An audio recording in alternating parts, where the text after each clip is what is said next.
नमस्कार, मैं वीरेंद्र पंवार और आप देख रहे हैं द लोक सदन। मैं आप सोच रहे होंगे कि मैं भारत के किसी पश्चिम बंगाल के हावड़ा, सबसे दूषित शहर हावड़ा में खड़ा हूं। नहीं, आप सोच रहे होंगे कि मैं भारत के दिल्ली में खड़ा हूं। नहीं, राष्ट्रीय राजधानी दिल्ली में खड़ा हूं। नहीं, मैं अलवर जिले की थानागाजी तहसील मुख्यालय पर खड़ा हूं। और आप ये तमाम तस्वीर एक बार दिखा दीजिए। ये वो जगह है जहां पर नगर पालिका ने, ना विधायकों ने, ना जनप्रतिनिधियों ने कोई भी डंपिंग यार्ड घोषित नहीं किया गया। ये एक तरफ बात करती हैं सरकारें और सत्ता कि गाय की बात करती हैं, गाय को बचाने की बात करती हैं। दूसरी तरफ ये कचरा खाकर गाय मरेंगी तो इनका जिम्मेदार कौन होगा। यहाँ पर आसपास के रहने वाले लोग हैं, वो भी आप तस्वीर में तमाम तस्वीरें आप देखिए कि ये जो भाई आ रहा है कैसे मुंह पर पट्टी बांध कर आ रहा है और पानी यहाँ से ले जा रहा है। तो आप सोच सकते हो कि स्थिति क्या है। क्या तमाम ये तस्वीरें आप देख सकते हैं कि यहाँ के आसपास के रहने वालों की, लोगों की स्थिति क्या है। जब मैंने यहाँ के नगर पालिका चेयरमैन चौतमल सैनी से बात करने की कोशिश की, उनके पास फोन कॉल लगाया, उन्होंने कहा कि मैं तो अब पद पर नहीं हूं, सारा जो चार्ज है वो एसडीएम के पास है। लेकिन सबसे बड़ा सवाल ये निकल कर आता है कि जो राजस्थान की सबसे बड़ी एग्जाम पास करके आता है वो एक एसडीएम के पद पर आता है, जिम्मेदार पद पर आता है। लेकिन उसको आने के बाद अभी तक ऐसा कोई मसला नहीं निकाला गया कि यहाँ के आसपास के रहने वाले लोगों को जीना दुर्लभ हो रहा है।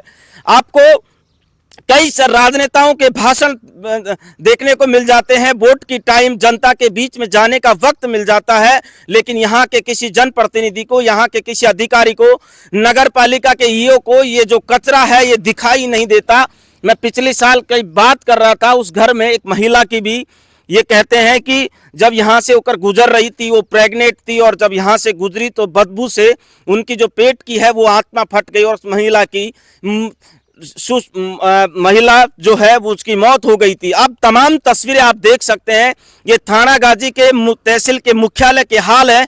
ना डंपिंग यार्ड घोषित किया है कि एक जगह कोई कचरा डाल दिया जाए। यहाँ का प्रशासन मौन है, यहाँ के एसडीएम मौन है, यहाँ के नेता मौन है, विधायक मौन है, सब लोग मौन हैं। आखिर क्यों? जिस नेता को सत्ता पक्ष में रहते हुए 5 साल गुजारे विधायक कांति प्रसाद मीणा ने, और अब फिर से उनको जनता ने बहुमत दिया है, लेकिन इसका 5 साल और 1.5 साल अब गुजरने के बाद भी इस कचरे का कोई हल नहीं निकला। यहाँ पर खड़ा रहना बड़ा दुर्लभ है।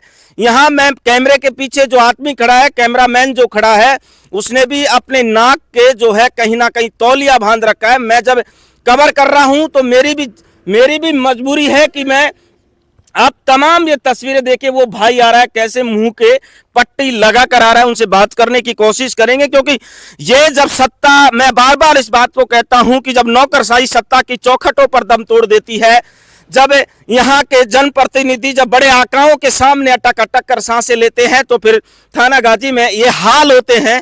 यहाँ पर रहने वाले लोग कैसे रहते होंगे, यहाँ पर कैसे दुर्लभ उनका जीना। क्या नाम है भाई?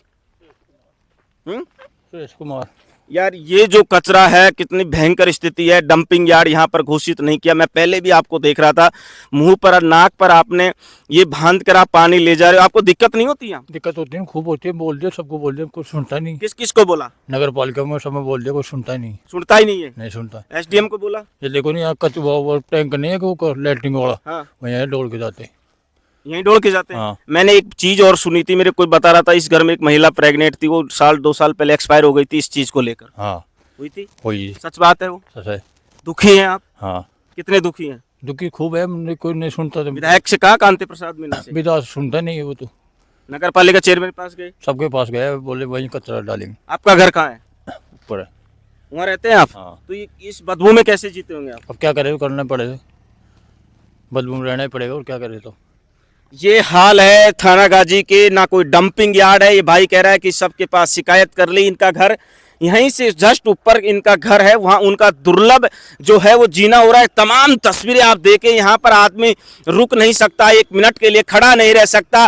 क्यों अधिकारी मौन है? क्यों लोग मौन है? क्यों नेता मौन है? क्या कारण है? क्या फायदा मिल रहा है कि जब एक महिला की मौत हो जाती है, ऐसे भाई जिनका घर है उनको अधिकारियों से बोल लिया, लेकिन सत्ता के पक्ष और अधिकारी दोनों ही मौन है। किस तरीके से यहाँ पर लोग रह रहे होंगे आसपास। भाई कह रहा है कि जो लेटरिन का जो टैंक खाली करते हैं वो भी यहीं खाली करते हैं। ये लोग कैसे रहते होंगे, क्या स्थिति इनकी बदतर होती जा रही है। एक माँ आ रही है पानी भर के, उनसे भी बात करने की कोशिश करेंगे कि आखिर ये जो कचरा पट्टी है इसको डंपिंग यार्ड कहाँ है थानागाजी का। क्या नाम है माँ?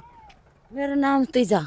कतेक दुखी जमाई? बहुत दुखी है। देखो हाथ जोड़ जोड़ कह दिया कि मारे सामने डाना डोरान मत घेरो, तो 4 घेरे गंदगी को पानी चाहो। देखो मारो सारा 4 घेरे हाथ जोड़ में कह दिया कि भाई पर घेर दो। कौन माने? कौन मानते? यहाँ खच का तारा बाप की जमीन चाहिए और खच ये कहते हैं। हाँ यहाँ खच। अब मैं दुखी था पानी सुन सब सुपन अब क्या भाई दुखेड़ा गरीब आदमी तुम्हारे टाइम पास करे जिन्हें कौन करवा दी मान। नहीं सुनते नेता, कोई कौन सुना, अधिकारी भी नहीं सुनते। नहीं जाया मैं 2-3 फिर थाना में जाया इन रोड का जाम में लगा दिया। कौन माने? नहीं मानते। माँ कह रही है कि रोड के जाम लगा दिया, नेताओं से कह लिया, जवाब मिलता है कि तुम्हारे बाप की जमीन है। क्या ये नेताओं का जवाब है, क्या ये अधिकारियों का जवाब है? लेकिन ये बात तय मानिए कि 21वीं सदी में भी ऐसा कचरा पट्टी जब लोग यहाँ रहने के लिए दुर्लभ हो, जीना दुर्लभ हो, और नेता ये कहे, अधिकारी ये कहे, थाने में जाए, धरना प्रदर्शन इन्होंने कर लिया, लेकिन अभी तक इसका कोई रास्ता नहीं निकल पाया। नमस्कार, मैं वीरेंद्र पवार, आप देख रहे हैं द लोक सदन थानागाजी से।